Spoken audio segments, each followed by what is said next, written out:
to Life Redefined Season 3, an online film discussion series where we explore the inspiring stories of young adult brain tumor survivors.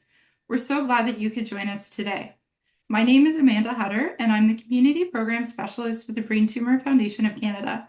I'm joined today by Dr. Mike Lang, a digital storytelling specialist, who will guide us through today's discussion. And of course, we're honored to welcome our guest, Arianna. Hi, Arianna. And man, I'm really excited to share Ariana's story with you guys. I think, man, and we're going to have a great conversation afterwards, as I know, because you are a very driven individual and you're still moving forward despite a lot of uncertainty in your life. And I think, that's, man, that's something that a lot of people with a brain tumor have to do, right? They have to live in the middle of uncertainty. And so I'm very excited for our conversation afterwards, Ariana, and also for all of you guys to get to listen in.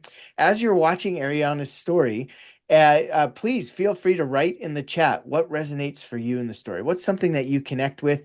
Could be a word, an image, an idea, that stands out for you as you're watching, or as you're listening to our conversation, and we'll do our best to respond to those as they come up. So, Ariana, you ready to go? I'm ready. All right, here we go, everyone. Ariana's story.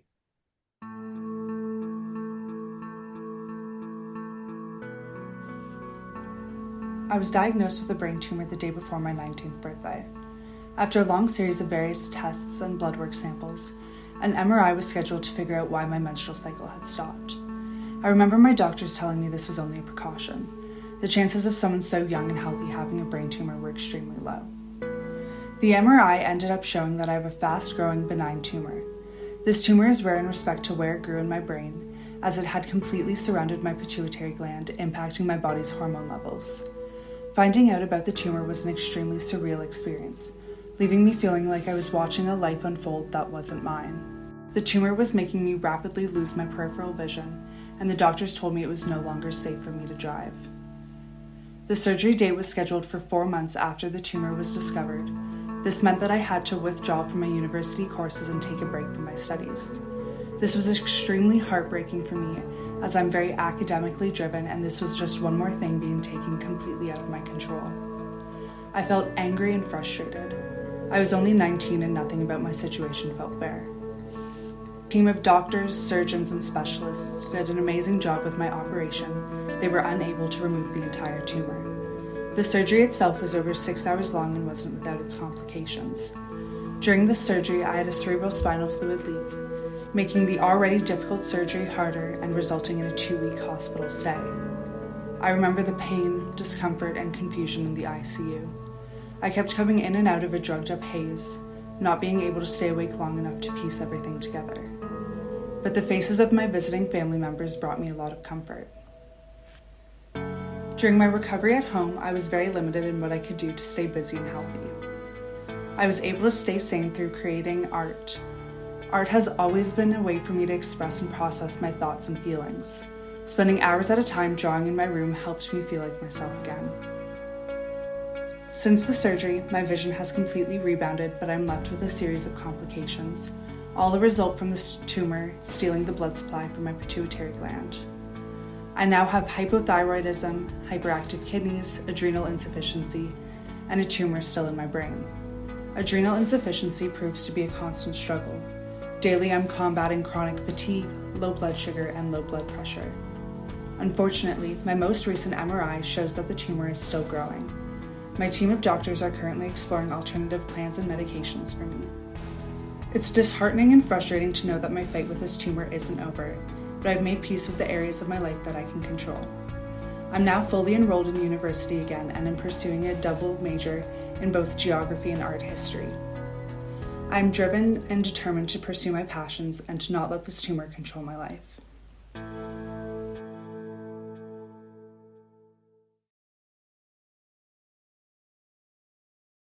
All right, Ariana's story. Yeah. Thank you. Awesome. Cool. Well, man, there's so much more, so much we could talk about in there. But I think one thing that stands out to me is I love how individual a digital story is, because you chose that you were going to speak to the camera like a class presentation. I was like, man, that's just so Ariana. It just felt like the right way for you to tell a story in that.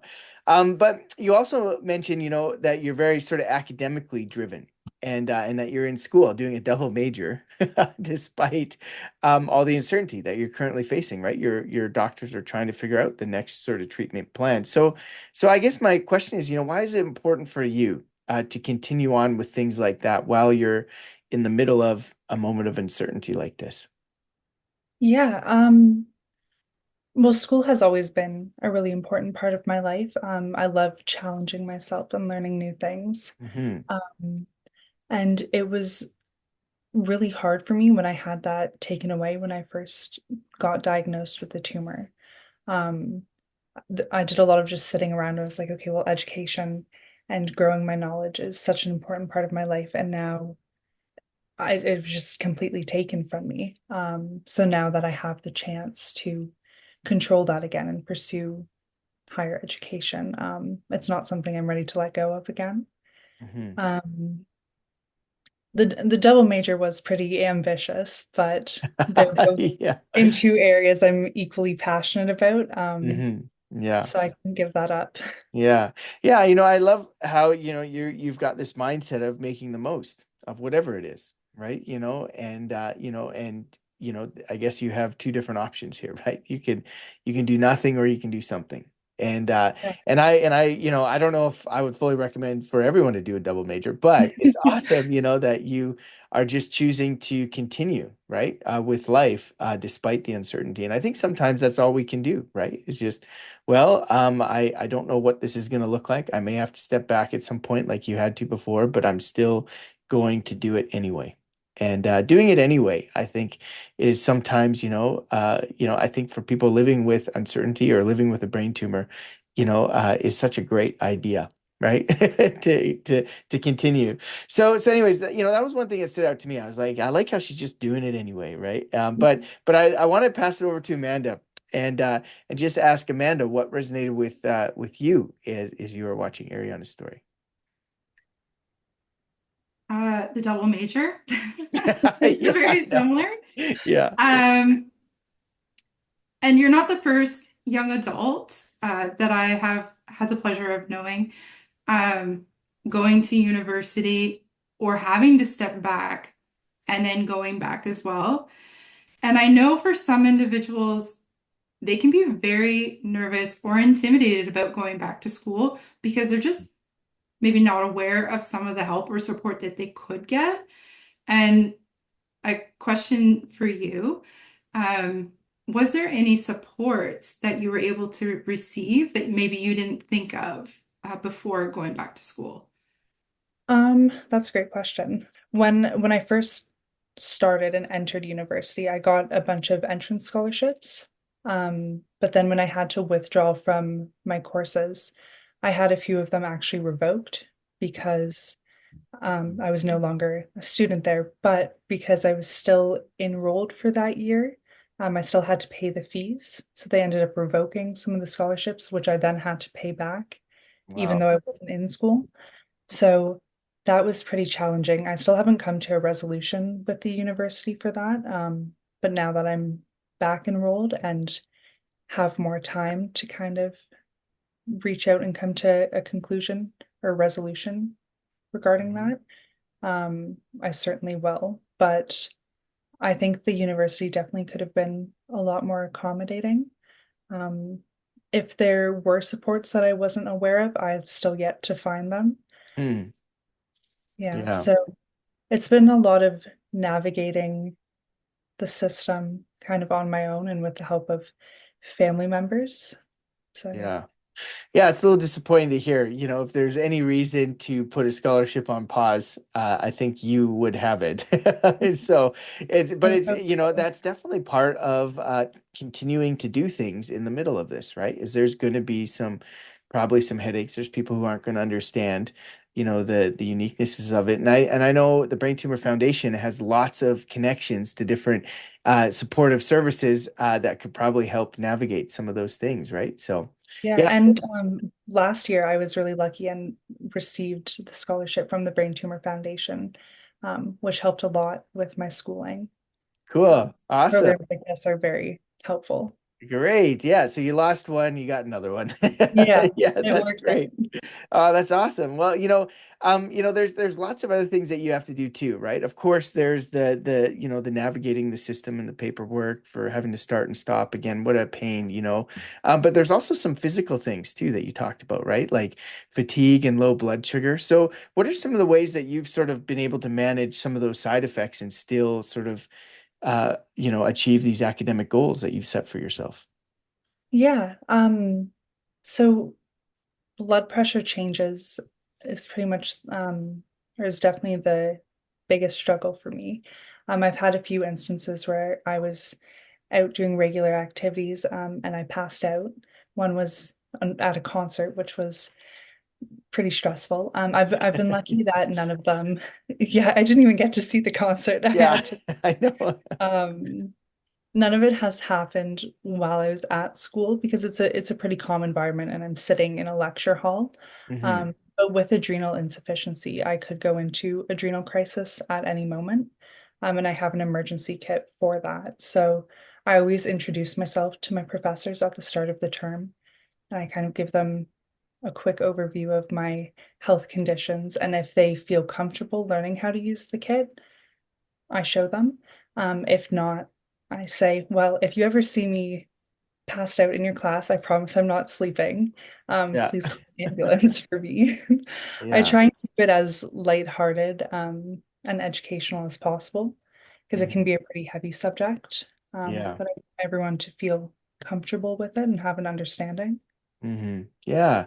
Yeah. So there are little additional things that you have to do, right? When you're living with Yeah. uncertainty in this way. But it sounds, what are the responses from most people? Are they sort of like, oh yeah, like yeah, or are they a little nervous about it? Majority of the my professors have been very open and understanding. I think especially because the two majors I'm in, they're smaller class sizes, so the teachers really care about having a personal connection with their students. Hmm. And Yeah. then that just opens up ground for conversation. And Mm. um, like I said, I do love school, so I always put myself in the front of the class anyways and raise my hand. You're So a my friendly my person. professors know me. Yeah, they all know you. Well, that's great. I mean, so it does take a little additional effort, right? When it comes to, letting them know about these things. But if that's something that's going to help you continue to move forward in the middle of uncertainty, like you said, you could literally pass out at any moment. Um, Yeah. there's these additional steps you got to take, but I love that you're doing them, right? And you're not intimidated by them. And I think that's really such a cool sort of, I guess, lesson from your story. And I would say, from a lot of people living with brain tumors, right, is doing things in the middle of uncertainty. And yes, it's going to look a little different. You might get it. You might have a few extra paperwork or a few awkward conversations, or whatever it's going to look like. But it doesn't have to stop you. And I think you're such a great inspiration for people who Thank feel you. like maybe, they have to put their life on hold in the middle of something like this. So awesome. Well, Ariana, thank you so much for being here and for making your story. And I mean, there's so many things we didn't get to talk about in there, like the artwork and all that type of stuff. But if there's anything else that's standing out to you guys as you're watching the story today, please put it in the chat. Ariana, myself, Amanda will make sure that we can respond to that as we can. And thank you so much for joining us, Ariana.